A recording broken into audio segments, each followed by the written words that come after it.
மொழிப்போர் தியாகிகளை வணங்கி இன்றைய வரலாற்று சிறப்புமிக்க தமிழக வெற்றிக் கழகத்தின் மாநில மாவட்ட கிளைக்கழக செயல் வீரர்கள் ஆலோசனை கூட்டத்திற்கு வந்திருக்கும் நம் வெற்றி தலைவர், தமிழ்நாட்டின் வருங்கால முதல்வர் அண்ணன் விஜய் அவர்களே, கழக பொதுச் செயலாளர் ஆனந்த் அண்ணா அவர்களே, உயர்மட்ட நிர்வாக குழு தலைமை ஒருங்கிணைப்பாளர் அண்ணன் செங்கோட்டையன் அவர்களே, தேர்தல் மேலாண்மை பொதுச் செயலாளர் சகோதரர் ஆதவ் அர்ஜுனா அவர்களே, இணை பொதுச் செயலாளர் நிர்மல்குமார் அவர்களே மற்றும் மாவட்ட மாநில கிளைக்கழக நிர்வாகிகளே, உங்கள் அனைவருக்கும் என் பணிவான காலை வணக்கங்கள். கொஞ்ச நாளைக்கு முன்னாடி ஒரு பத்திரிகையாளர் என்னை பார்த்து கேட்டார். அப்போ நமக்கு சின்னம் வரல. சார், ஒருவேளை உங்களுக்கு ஒரு பொது சின்னம் வந்துச்சுன்னா எப்படி தமிழ்நாடு ஃபுல்லாக கொண்டு போவீங்க அப்படின்னு கேட்டார். நான் சொன்னேன், பொறுத்திருந்து பாருங்க அப்படின்னு நான் சொன்னேன். தேர்தல் ஆணையம் எப்போ அறிவிச்சதோ அடுத்த நிமிடம் தமிழ்நாடு மட்டும் இல்லை, இந்தியா ஃபுல்லாக மட்டும் இல்லை, வேர்ல்டு லெவலில் நம்ம ட்ரெண்டிங் ஆச்சு இந்த விசில். அதுதான் நம் வெற்றி தலைவர். இன்றைய தேதியில் தமிழ்நாட்டில் அவரை விட ஆளுமை மிக்க தலைவர் வேறு யார் இருக்கா? அது மட்டுமல்ல, தமிழ்நாட்டுக்கு அடுத்த முதல்வராக வரக்கூடிய தகுதி வேற யாருக்கு இருக்கு?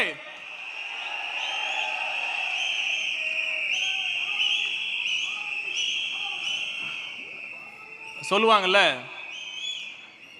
அவன் சும்மாவே ஆடுவான், அவன் காலில் சலங்க வேற கட்டிட்டா கேட்கவா வேணும் அப்படிம்பாங்கல்ல. நம்ம டிவிக்கே நிர்வாகிக சின்ன வரத்துக்கு முன்னாடி சும்மா கில்லி மாதிரி தெரி மாதிரி வேலை செஞ்சுட்டு இருந்தாங்க. இப்ப நமக்கு சின்ன வேற வந்துருச்சு, சும்மா கலக்குன்னு கலக்க போறோம்.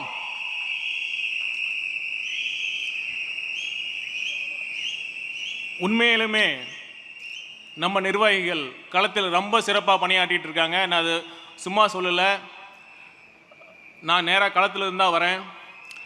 2 நாளைக்கு முன்னாடி திருச்செங்கோடில் ஒரு சம்பவம். அங்கே இருக்கிற அர்த்தநாரீஸ்வரர் கோயில் புதிய தேர் வெள்ளோட்டம் நிகழ்வு.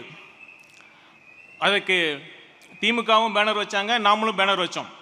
முறையாக அனுமதி வாங்கி அதற்கு உண்டான தொகையை நகராட்சி நிர்வாகத்திடம் செலுத்தி தான் நாங்கள் பேனர் வச்சோம்.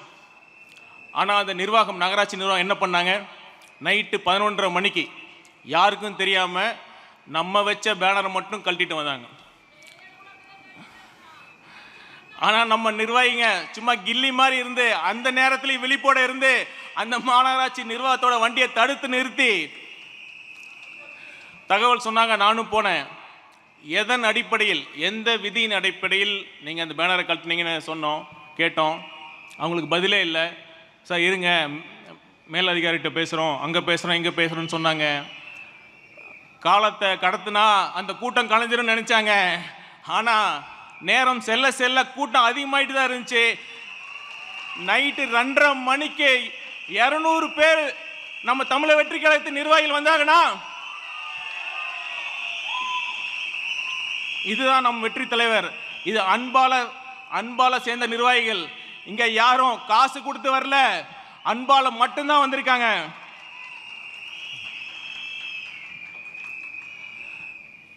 தேர்தல் ஆணையத்திற்கு ஒரு நன்றி சொல்லணும். ஏன்னா இந்த சின்னத்துக்கு ஒரு சிறப்பு இருக்கு. இப்போ பார்த்தீங்கன்னா விசில் எப்போ ஊதுவாங்க, ஒரு மேட்ச் நல்லா விளையாடிட்டு இருந்தா ரெஃபரி அமைதியாக தான் இருப்பார். எப்போ ஃபவுல் நடக்குதோ அப்போ தான் விசில் ஊதப்படும். இந்த திமுக ஆட்சியில் எப்போ தவறு நடக்குதோ அப்போ நம்ம குரல் ஒலிக்கும்.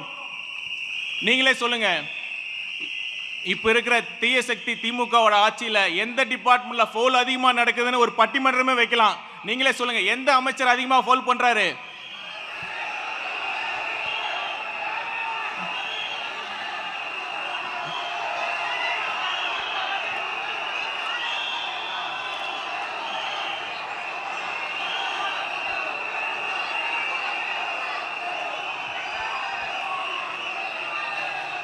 அதெல்லாம் கூட சின்ன ஃபோல் தான். ஆனா பெரிய ஃபோல் யார் தெரியுமா பண்றாரு? அந்த பெருமை நம்ம சிஎம் சாருக்கு தான் போவோம். ஏன்னா ஆட்சியோட முதன்மை பணியே மக்கள் பாதுகாப்பை உறுதி செய்யறது தான், சட்டம் ஒழுங்கை பாதுகாக்கிறது தான். ஆனா இன்னைக்கு தமிழ்நாட்டை சட்டம் ஒழுங்கு எப்படி இருக்கு? எத்தனை கொலைகள், எத்தனை பாலியல் வன்கொடுமைகள், பெண்களுக்கு பாதுகாப்பே இல்லாத சூழல் தான் இருக்கு.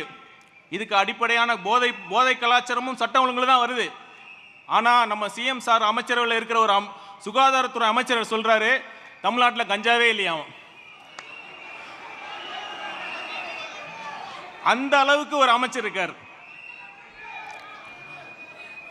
இல்ல, நானும் ஒரு நிர்வாகத்தில் இருந்தவன் தான், அந்த முறையில் சொல்றேன். எந்த ஒரு ஆட்சியிலும் சில தவறுகள், சில குற்றங்கள் நடக்கலாம்.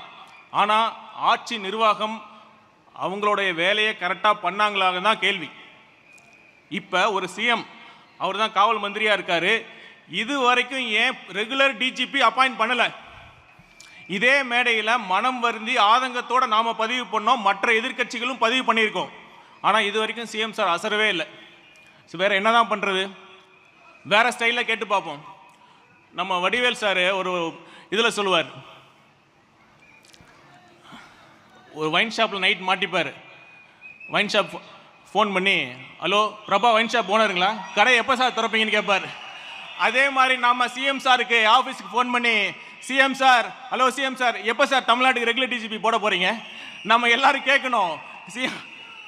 சிஎம் ஆஃபீஸ் நம்பர் இருக்கு, நாம் எல்லாம் ஃபோன் பண்ணணும். அப்போ வாச்சும் நம்ம சிஎம் சார் ரெகுலர் டிஜிபி போகிறாங்களான்னு பார்க்கலாம். ஏன்னா இதுதான் ஒரு அடிப்படை பணியே. ஆனால் அதெல்லாம் விட்டுட்டு அவருக்கு வேறு எதுக்கெல்லாமோ நேரம் இருக்குது, பார்க்கலாம்.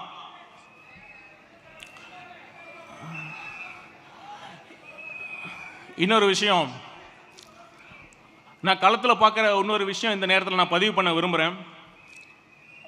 டிவிகேக்கு 28%, 30% வாக்கு வங்கின்னு சொல்கிறோம்.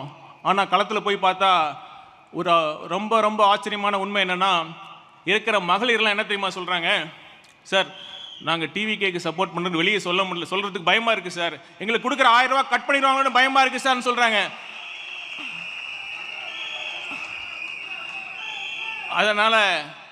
அதனால் நம்ம சகோதரர் சிடிஆர் சொன்ன மாதிரி நம்மளோட வாக்கு சதவீதம் அதை விட ரொம்ப ரொம்ப அதிகமாக இருக்கு.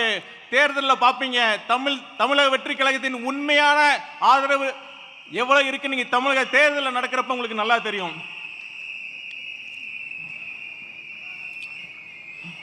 இன்னொரு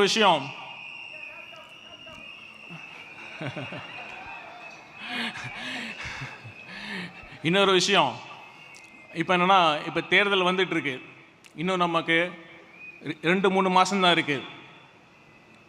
இந்த நேரத்தில் இது ஒரு நம்ம தேர்தல் என்பது ஒரு மராத்தான் ரேஸ் மாதிரி. நாம் ஒரு நாள் 2 நாள் இல்லை, அடுத்த 2 மாதங்களும் கடினமாக உழைக்க வேண்டும். நீங்கள் தமிழக மக்களை நல்லா புரிஞ்சுக்குங்க. நான் பார்க்கறதுனால சொல்கிறேன், ஒவ்வொரு மனதிலும் ஒரு மாற்றம் வேண்டும் அப்படின்னு தான் இயங்கிட்டு இருக்காங்க. நாம் ஒரு கரெக்டான செய்தியை போய் மட்டும் எடுத்துகிட்டு போனால் போதும், அவங்களோட ஆதரவு கண்டிப்பாக கிடைக்கும். அது என்ன செய்தினா, நம்ம தலைவர் அவர்களை முதல்வர் ஆக்கணும், நம்ம தமிழக வெற்றி கழகத்துக்கு ஆதரவு கொடுங்க அப்படின்னு சொல்றதுக்கு அடுத்து நம்ம சொல்லணும், எதற்காக நம்ம தமிழக வெற்றி கழகத்திற்கு ஆதரவு கொடுக்கணுங்கிற அந்த ஒரு கேள்வியும் அவங்க மனசுல நம்ம எழுப்பி அதற்கான விடையும் அளித்து ஒரு ஆழமான புரிதலை உண்டாக்கணும். ஏன்னா 50 வருடங்களுக்கு மேலாக தமிழகத்தை ஆண்ட 2 கட்சிகளும் தமிழகத்துக்கு என்ன பண்ணாங்கிற அந்த செய்தியை அவங்களுக்கு சொல்லுங்க. அங்க கிராமத்தில் இருக்கிற பள்ளிக்கூட நிலைமையை காட்டுங்க, அங்க இருக்கிற சாலை வசதிகள் எப்படி இருக்குன்னு காட்டுங்க, அங்க இருக்கிற சாக்கடைகள் எவ்வாறு இருக்கு. ஒவ்வொரு கிராமத்திலையும் சாக்கடை போட்டிருக்காங்க, ஆனா அங்க சாக்கடை கழிவுநீர் சரியா போகுதா அப்படிங்கிறத எடுத்து காட்டுங்க. உண்மையாகும் நம்ம தலைவர் அரசியலுக்கு கட்சி ஆரம்பிச்சது பதவிக்காகவோ பணத்துக்காகவோ இல்ல, உண்மையாக சேவை செய்ய உங்களுக்காக வந்திருக்கிறார் என்ற செய்தியை போய் சொல்லுங்க. கண்டிப்பா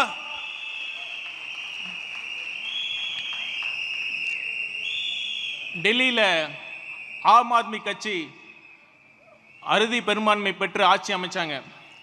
தமிழக மக்களுக்கு டெல்லி மக்களோட அரசியல் அறிவு கம்மியா, அரசியல் முதிர்ச்சி கம்மியா?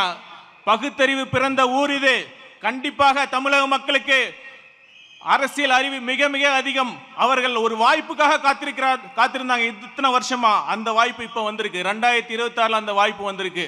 கண்டிப்பாக நம்ம எடுத்து சொன்னா மக்கள் புரிஞ்சுப்பாங்க, நமக்கு தான் வாய்ப்பு கொடுப்பாங்க. இறுதியா ஒன்று மட்டும் சொல்லிக்கிறேன். வடிவேலு இந்த சின்னத்தை பற்றி சொல்லிக்கிறேன். வடிவேல் சொல்லுவார்ல, அச்சாம்பார் அப்பாயின்மெண்டாரு அப்படிங்கிற மாதிரி, அது மாதிரி கொடுத்தாம்பார் சின்னம் நமக்கு விசில் சின்னம். இந்த சின்னத்தை எடுத்துட்டு போய் மூலம் முடுக்கெல்லாம் எடுத்துட்டு போய் நம்ம சொல்றோம், கண்டிப்பாக வெற்றி நிச்சயம். நன்றி, வணக்கம்.